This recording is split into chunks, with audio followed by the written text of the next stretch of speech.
Alors comme ça, il y en a qui disent que je parle trop au début des vidéos. Je sais tout, hein. J'ai les infos. Dites-le tout de suite si je vous fais chier. Hein. Parce qu'en attendant, celui qui fait les tirages au sort pour vous donner des planches et des cadeaux, c'est moi. Celui qui vous fait chier aussi des fois avec nos offres, c'est moi. Mais c'est comme ça. Hein, et celui qui vous annonce des fois les changements, les trucs importants, c'est moi aussi. Et aujourd'hui, c'est le jour de l'annonce aussi d'un gros changement. Mais pas un petit changement, hein, un vrai gros changement. Le Wapark. Ouais, le Wapark. On va bientôt vous en parler, ouais, dans une prochaine vidéo qui va être dédiée à ça. Il va y avoir un gros changement sur le Wapark. Et plus rien ne sera jamais comme ça l'était avant.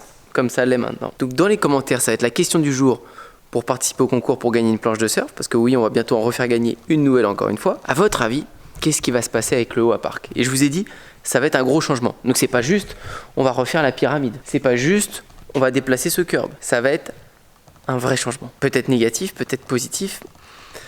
Ce sera le sujet d'une vidéo complète. En attendant, dites-nous dans les commentaires, à votre avis, ce que va devenir cet endroit. En ce moment, Paul est souvent barré à Osgore, donc il a de quoi surfer. Donc bonne petite vidéo de surf aujourd'hui et retapage d'une mini-rampe. Et nous, on se dit à la semaine prochaine pour parler un peu plus concrètement de ce qui va se passer là. Restez bien à l'affût parce que vous allez pouvoir participer à tout ça. Bon, qu'est-ce que je vais faire moi? Là aujourd'hui, c'est pas du surf. Mais vous en aurez peut-être après la vidéo si vous êtes sage et si je vais surfer déjà.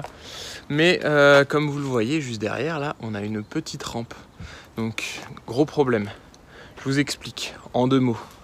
Claudie Faucan. Je vous explique en gros, là il y a un problème. C'est que cette rampe, déjà, elle n'était pas couverte. Donc elle a vieilli pas mal parce qu'elle est sous des arbres. Coucou. Notamment ce gros petit arbre. Et second problème, c'est que ça c'est des rampes qui sont prêtes à être construites. C'est-à-dire que tout a été découpé, il n'y a plus qu'à assembler. Sauf que moi j'ai remarqué quelque chose. Là regardez, il y a un petit souci. Ici, déjà la plante est pique, il n'y a qu'une seule couche de bois. Et moi j'en mets toujours 2. Déjà ça permet d'isoler un petit peu du bruit. Les côtés sont pas fermés.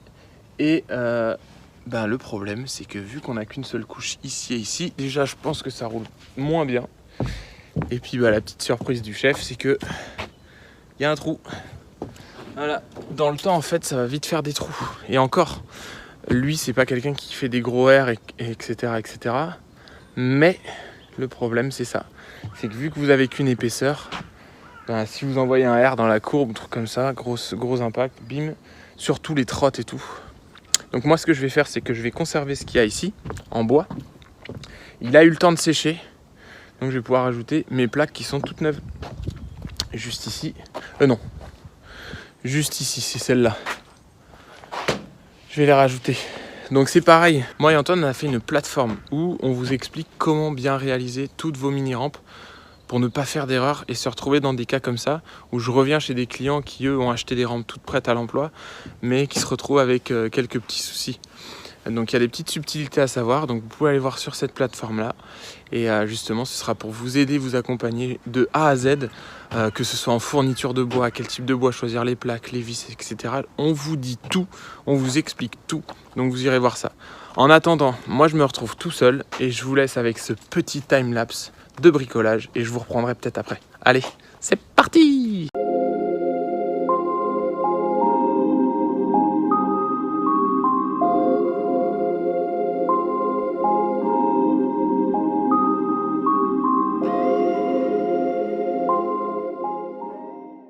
Ça fait du bien là déjà de voir ça.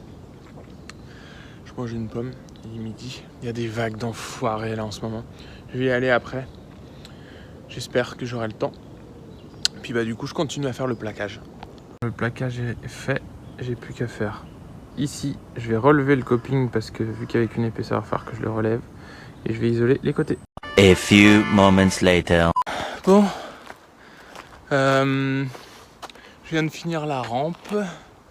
J'ai essayé de faire un socle en coffre en fait tout autour. J'ai refait un petit peu, relevé les copings, etc. Et du coup, là, on a une rampe pas trop mal, propre. Et il y aura peut-être une surprise dans le coin, juste derrière. Peut-être un jour, on verra. Enfin bref, c'était cool. Ça m'a pris quelques heures quand même, mine de rien. Et puis,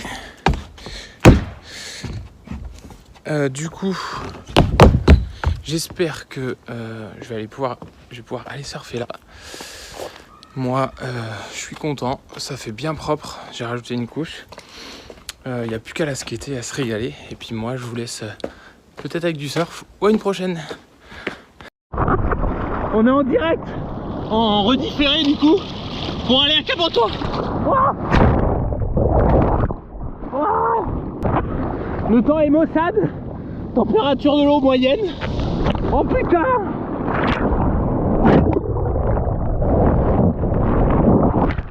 J'espère que ce point météo vous a plu. Allez!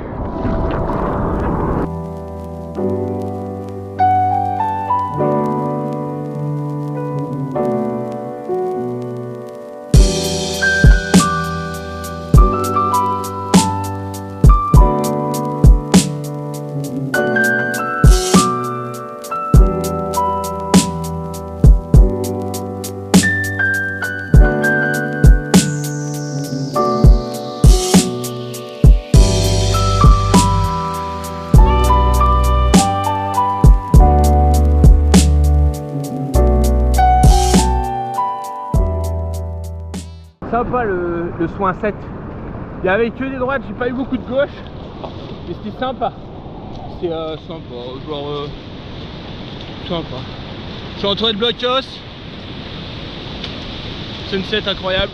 Putain, j'ai mal au dos après avoir fait la mini rampe là. Mon dos, voilà. Oui, je devrais mettre une ceinture. Je sais. M'engueulez pas. Allez.